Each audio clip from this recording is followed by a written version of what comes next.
سب سے پہلے آپ کو بتائیں کہ عدالتی امور میں مداخلت پر 6 ججز کا خط سپریم کورٹ میں از خود نوٹس کیس کی سماعت آج ہوگی۔ چیف جسٹس قاضی فائز عیسیٰ کی سربراہی میں 7 رکنی لارجر بینچ سماعت کرے گا۔ جسٹس منصور علی شاہ، جسٹس یحییٰ آفریدی، جسٹس جمال مندوخیل اس بینچ میں شامل ہوں گے۔ عدالتی امور میں مداخلت پر 6 ججز کا خط سپریم کورٹ میں از خود نوٹس کیس کی سماعت آج ہوگی۔ چیف جسٹس قاضی فائز عیسیٰ کی سربراہی میں 7 رکنی لارجر بینچ سماعت کرے گا۔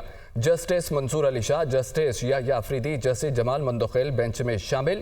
جسٹس اطہر من اللہ، جسٹس مسرت ہلالی، جسٹس نعیم اختر عرفان بھی بینچ کا حصہ ہوں گے۔ عدالتی امور میں مداخلت پر 6 ججز کا خط سپریم کورٹ میں از خود نوٹس کیس کی سماعت آج ہوگی۔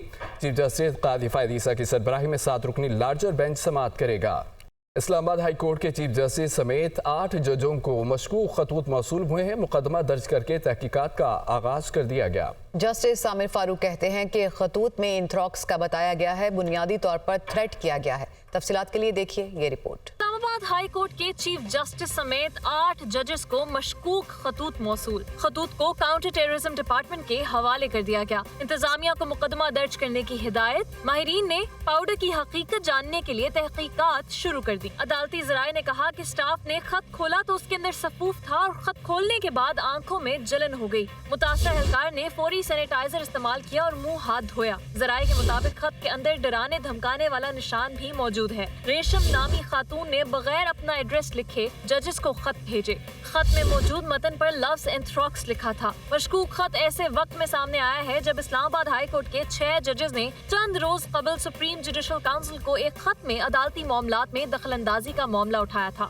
اس معاملے پر سپریم کورٹ نے از خود نوٹس لے رکھا ہے۔ دوسری طرف سائفر کیس میں بانی پی ٹی آئی اور شاہ محمود قریشی کی سزا کے خلاف اپیلوں پر سماعت چیف جسٹس عامر فاروق اور جسٹس میاں گل حسن اورنگزیب نے کی۔ چیف جسٹس نے کہا ہم تمام ججز کو مشکوک خط موصول ہوئے ہیں۔ خطوط میں انتھراکس کا بتایا گیا ہے۔ خطوط میں بنیادی طور پر تھریٹ کیا گیا ہے۔ یہی وجہ تھی کہ آج ڈویژن بینچ کے بیٹھنے میں تاخیر بھی ہوئی۔ وکیل درخواست گزار نے دلائل میں کہا کہ مقدمے میں کئی ملزمان نکالے گئے اور کئی الزامات بھی واپس لیے گئے۔ اعظم خان کا 164 کا بیان اور عدالت میں دیا گیا بیان مختلف ہے۔ جسٹس میاں گل حسن نے کہا یہ کوئی معمولی بات نہیں کہ ایک سول سرونٹ اچانک غائب ہو جائے پھر واپس آ جائے تو پوچھنے پر کہے کہ کسی کا کیا تعلق ہے وہ کہاں تھا۔ اڈیالہ جیل میں 190 ملین پاؤنڈز کیس کی سماعت ہوئی۔ بانی پی ٹی آئی نے احتساب عدالت کے جج سے بشرا بی بی کو بنی گالہ میں زہر دیے جانے کی شکایت کی۔ کہتے ہیں بشرا بی بی کی جلد اور زبان پر نشانات ہیں۔ طبی معائنہ شوکت خانم کے ڈاکٹر عاصم یونس سے کروانے کا حکم دیا جائے، انکوائری بھی کرائی جائے۔ اسلام آباد سے رپورٹ دیکھیے۔ بشرا بی بی کو بنی گالہ میں زہر دیا گیا ہے، جلد اور زبان پر نشانات ہیں، مکمل میڈیکل چیک اپ کرنے کا حکم دیا جائے۔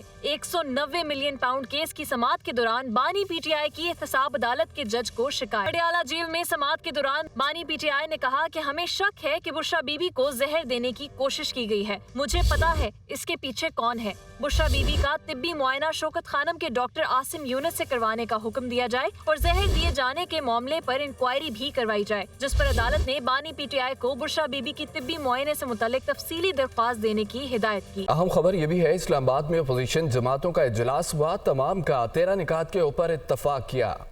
اعلامیہ جاری، اپوزیشن جماعتوں کا آئین کی بحالی، شفاف انتخابات کے بعد جمہوریت کی بحالی پر اتفاق کیا گیا۔